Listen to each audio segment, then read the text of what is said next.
Tantor Audio, a division of Recorded Books, presents Lady Sophie's Christmas Wish by Grace Burrowes, narrated by James Langton. 1. Ain't a bleedin' bedamned room to be had in all the bleedin' Lunnon, Gov. The innkeeper raised his voice to holler over the racket created by one screaming infant. Stables is full up too, and more bleedin' snow on the way. Beg pardon.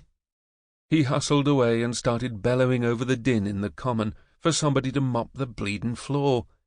Not surprised at the lack of accommodations, Vim moved off in the interest of sparing his bleedin' ears. Though moving wasn't easy in the crowded confines of the common. The floor was a slick expanse of that particular type of mud created when snow, horse manure, and dirt were tracked in from the semi-frozen quagmire of the inn yard. And yet it was hardly the worst feature of the crowded room. The stench rising from the floor blended with the aromas of wet wool, unwashed bodies, and overcooked mutton stew to offend even the lowliest nose.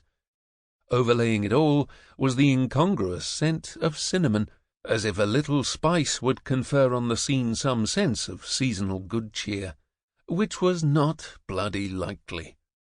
Piercing the noisome air, over the cursing and muttering of stranded travellers, over the scrape of boots and the swearing of the hostlers in the yard beyond, came that sound most capable of driving Vim Charpentier to madness, a crying baby. Vim had noticed the little blighter when all the passengers on his stage had been told to debark here in the very heart of London, because the weather was precluding further progress on the journey south.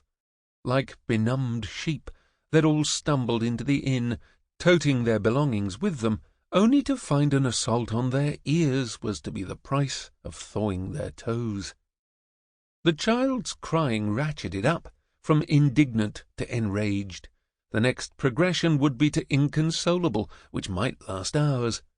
Happy bedamned holidays. Vim knew people in London, people who would act pleased to see him, people who would smile and welcome him as an impromptu guest for the duration of the foul weather, happy people offering him wassail while they laughed their way through the same hopeless madrigals and selections from Handel's Messiah. He shifted his gaze from the scene beyond the window to the woman holding the unhappy baby a few feet away. "I beg your pardon, madam. May I be of assistance?" He tipped his hat and had to fist his hands at his sides, so strong was the urge to pluck the offending infant from her arms. "The child appears distressed." She bobbed a curtsy while holding the child. "I've explained to him that such a tantrum is hardly seemly, and I do apologize for the noise." She focused her gaze on the child. "You are a naughty fellow, young kid, banging your tankard and shouting down the rafters." She went on softly remonstrating the baby, while Vim recovered from the prettiest pair of green eyes he'd ever beheld. Overall, she wasn't a pretty woman. She had a full, though solemn mouth in the usual location, underscored by a definite chin and a nose somewhat lacking in subtlety. Her hair was dark brown and pulled back into a positively boring bun at her nape. But those eyes! And her voice! It was the voice of a pretty lady, soft and luminous, with good breeding and gentility, though she was using it to try to gently scold the child into better behaviour. "May I?" He held out his arms, meeting those green eyes when she looked faintly puzzled. "I have some experience with children." She passed him the child, moving close enough to Vim that he realized she was not particularly tall. She had a dignity about her, though, even holding a bellowing baby. "His mamma should be right back. She just went around to the back for a moment." The lady cast a hopeful look at the door, a hopeful, anxious look. Vim took the child, who appeared distracted by the change in venue, though likely only temporarily. "You will hush," he said to the baby. This pronouncement earned him a blinking blue-eyed stare from his burden. "This good woman is tired of your fretting, as is the entire room, and likely half the block. Behave your little self, or we'll call the beadle to haul you off to jail. That's better. He put the baby to his shoulder and began to gently pat and rub the small back. He just finished his luncheon, didn't he? The woman coloured slightly. I believe he did. Still on the breast, then, which was going to be a problem. I don't believe his mother will be returning. He said it calmly, an observation about the weather, nothing more. I beg your pardon? Hoist down, madam, lest his highness start to fretting again, He turned his body to provide the woman a little privacy, his larger frame effectively blocking her from the rest of the room. Sir, you just said you aren't sure his mother will be coming back. A trip to the necessary will hardly keep her until spring. She hissed the words, suggesting she lacked a parent's instinctive capacity for dissembling before children. The necessary is not in the direction of Piccadilly. She took off at as smart a pace as this footing will allow. You must be mistaken. Except a certain shift in the lady's expression told him the mother's behaviour might not be entirely out of character. She's a solid young woman, blonde, attired in a purple cloak. The baby rooted on his shoulder. I have a handkerchief in my pocket. Would you be so good as to extract it? Again he'd spoken calmly, babies being fiendishly perceptive even before they learned their first words. The lady was perceptive too. She stuck a hand into the pocket of his great-coat and produced the handkerchief without further comment. Lay it on my shoulder. She had to go up on her toes to do that, which meant, amid all the stink and filth of the common, Vim caught a whiff of something lovely, a hint of late spring, cool, sunny, sweet, pink-throated roses and soft-climbing vines of honeysuckle. She stepped back to watch him warily. I suspect his recent meal has left him a tad The baby burped loudly and wetly. Peptic. My goodness! She blinked at Vim's shoulder, where the infant was now beaming toothlessly at all he surveyed. Vim shifted the child and retrieved the handkerchief, which had protected his greatcoat more or less from carrying the scent of infant digestion for the rest of the day, he hoped. How long do you intend to wait for his mother? The child swung a tiny hand and caught Vim's nose. Jolene was to board the Portsmouth stage.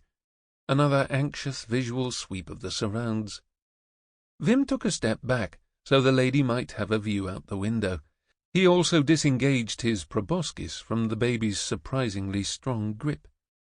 I was told the coaches are all putting up for the duration, madam. My own travel has been interrupted because of it.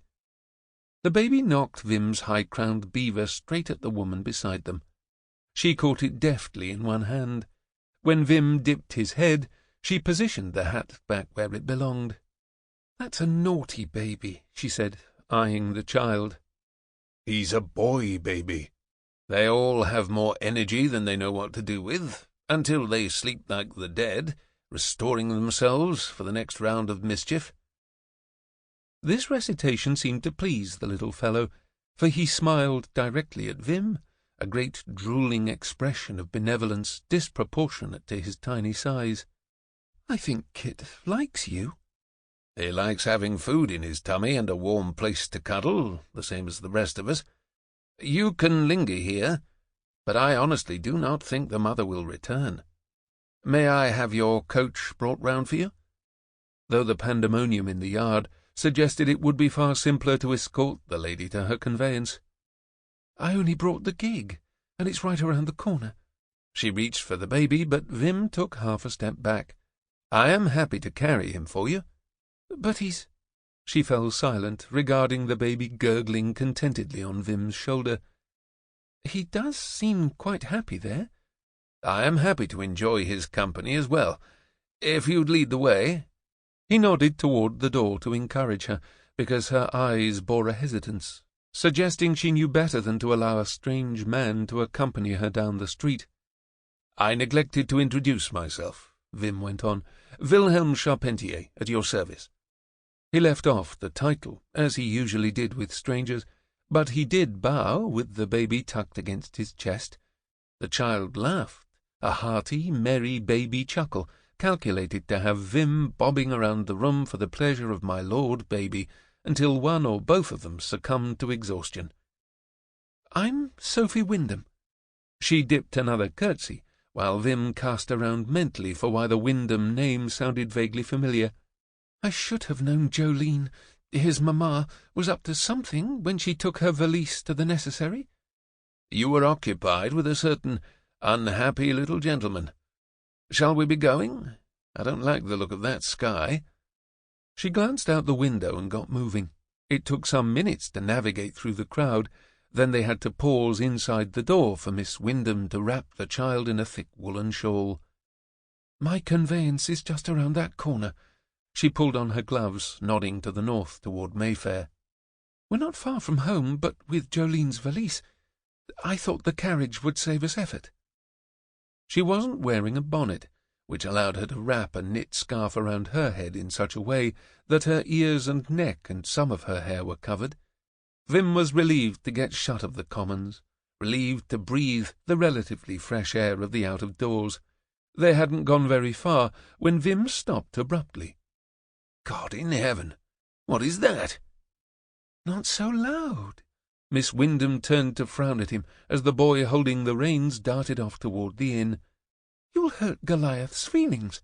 He's a very sensitive pony." Her sensitive pony was almost as tall at the withers as the top of Vim's head, which put the beast at something over 18 hands. Such an animal would be able to cut through the snow without breaking a sweat, but his kind were seldom kept in the confines of town. Did he escape from in front of some beer wagon? Though escape was hardly the appropriate term, a horse that size went where he pleased, fences, stone walls, and human wishes notwithstanding. "He did not enjoy a sanguine existence before joining our stable, but he's the best of horses in bad weather. I'll take the baby." She turned to Vim as he noticed 3 fat, lazy snowflakes drifting down from the sky. He did not pass her the child. "I don't see a driver, Miss Windham. How will you manage to guide the horse and hold Kit?" "I can put the reins in one hand," she said, brow puckering. "Goliath knows the way home." "No doubt he does." Or he knew the way to his barrel of oats. "Nonetheless, I would be more comfortable if you'd allow me to drive you. It seems we're to be treated to yet more snow, and I would not want a lady and her very young charge relying on the good offices of her horse when a gentleman was on hand to see her to safety." It was a courteous, gentlemanly speech, calculated to reassure her and let him attend to an errand of conscience. Though he'd meant what he'd said, he wanted to see her and the baby safely ensconced in a well-heated home before he set about finding his own accommodations. Call it vestigial chivalry or a rare manifestation of seasonal charity, but he wasn't going to abandon her to her own devices just yet. "It's only a few blocks, Mr. Charpentier." She gave his name the same emphasis he did, Charpentier, in deference to his father's distant Norman antecedents. "Then you won't mind if I drive you?" He tossed his haversack into the back, and with his free hand he took her elbow, guiding her over to the gig. The angle of her chin suggested she had a stubborn streak, which was about to come inconveniently into evidence, but a chilly breeze came along at just the right moment, sporting more snowflakes, and her chin dipped. "If you insist, then, I do appreciate it." He boosted her into the gig and glanced at the sky in silent thanks. If there was one thing he did not regard as a productive use of his time, it was arguing with a strange woman in the street while a blizzard bore down on the city, and the baby in his arms grew closer to that moment when— "My goodness!" Miss Windham wrinkled her nose where she sat on the bench. "Something—" "Not something." Vim handed her the baby. "Someone. He ate, he burped, and now he must treat us to a demonstration of the health of the other end of his digestion." He climbed into the gig and unwrapped the reins from the brake. Beside him, Miss Windham was holding the baby slightly away from her body. "I say," she frowned at the child. "I do say. You're sure they do this regularly?" "With appalling regularity, if you're lucky. I'd guess the boy's getting some solid food, too, which will make his situation a great deal easier if you can't locate the mother." She didn't ask him how he came to such a conclusion, though the evidence presented to Vim's nose was unassailable. A child subsisting exclusively on mother's milk wasn't half as odoriferous as Kit had just been. Vim flicked the reins, and the chestnut behemoth in the traces moved off. Where are we heading?" She rattled off an address on one of the great squares of Mayfair, prompting Vim to wonder just whom he was escorting. Sophie Windham was well-spoken, but she was also driving herself around London in the dead of winter. Her clothing was well-made, but not fancy enough to suggest wealth. She had the brisk competence of a housekeeper, and a position in service would explain her lack of familiarity with child-care, as domestics seldom married. "You were travelling today, Mr. Charpentier?" She'd relented and was holding the child against her body, despite the baby stink emanating from the bundle in her arms. "Heading to the family seat for the much-vaunted holidays." The family seat, such as it was, for the holidays, such as they were. His tone of voice must have given him away, for she shot him a look. He could feel her scrutinizing his profile, and see her female brain choosing the most delicate way to frame an awkward question. But she said nothing. "What about you?" He glanced over at her. "Is London home, or should you be travelling somewhere to join your family for Christmas?" "My brothers are coming through town later in the week. We'll journey to Kent together, assuming they all arrive safe and sound." "How many brothers do you have?" "I had 5. Thanks to consumption and the Corsican, I now have 3. Her voice hadn't wavered, hadn't revealed any particular sentiment, but she cradled the child closer. "I'm sorry for your losses." She was quiet for a moment, while around them the flurries were becoming a light, regular snow. She spoke just when he'd thought the topic closed. "My brother Victor died this time of year. I don't think my parents will spend another Christmas in town for some time. We're still trying to find our balance with it." He had no idea what to say to that. The lady fell silent as well, suggesting the admission wasn't comfortable for her either. "This is a fairly recent loss?" She nodded. "You can turn up that alley there. It will lead to our mews 2 blocks up." Not surprisingly, the alley was relatively free of snow. The neighbourhood was such that droves of servants would be available to move snow, to dig out the stables, to shovel off and then sweep the walks and garden pathways. "My father died at Christmas as well," he said, as the horse trotted along. "He was not a well man in my lifetime. I think my mother was relieved to see him at peace." The baby fussed, which provided a distraction. "Try patting his back." She did, gently and awkwardly. "You aren't accustomed to children, are you?" She paused in her attention to the child. "I am an aunt, but it's hardly a role that prepares one for—" She wrinkled her nose tellingly. "Dealing with a baby is usually a matter of trial by fire. Is that your muse?" The stable door bore an emblazoned crest, something with a unicorn and a lot of vinery, which again tickled the back of Vim's memory. A groom came out, amid the thickening snow, to slide the stable door back so Goliath and the gig could be parked right in the barn aisle. Vim brought the horse to a halt and alighted, turning to take the baby from Miss Windham's arms. "You'll want to be seeing to his nappy." She opened her mouth as if to say something, then drew her brows down. "His nappy?" The wizened little gnome of a groom looked up from where he was coiling the reins, then quickly went back to work. Vim brushed a finger down his own nose. "His nappy. I can show you if you would like." The offer was made before his brain had a chance to truss up his idiot mouth. The baby made another fussy noise, blinking up at Vim owlishly. So little, and the boy's mamma had just abandoned him. A clean nappy wasn't too much of an imposition, really. Miss Windham's expression had cleared. "Higgins, Goliath stood for a bit in the cold. Perhaps he should have a bran mash." Higgins paused in the unbuckling of the harness straps to pat the horse. "Course, Miss Sophie. Nothing's too good for our lamb." "Precisely." The smile she sent the groom would have felled a brace of sober stevedores. Holding the baby just a few feet away, Vim watched as her mouth curved up into the very arc of sweetness, her eyes lit with warmth, and her whole countenance beamed appreciation and approval at the groom, or perhaps at the horse. She petted the gelding on his tremendous stern, then moved toward the animal's bow and planted a kiss on his enormous nose. "Thank you, precious. Stay nice and warm tonight." The horse blinked at her, or perhaps batted its eyes. When Miss Windham straightened, she wasn't smiling. "I suppose we should get the baby out of this weather. Higgins, you're settled in for the night?" "Right and tight, Miss Sophie. Any word from your brothers?" "They're due any day, though the weather might slow them down. Thank you for asking." She swept past Vim, so he fell in step behind her. Miss Windham did not float nor mince as a society lady would have. She clipped along all business until she got to the barn door, where she stopped so abruptly Vim nearly collided with her.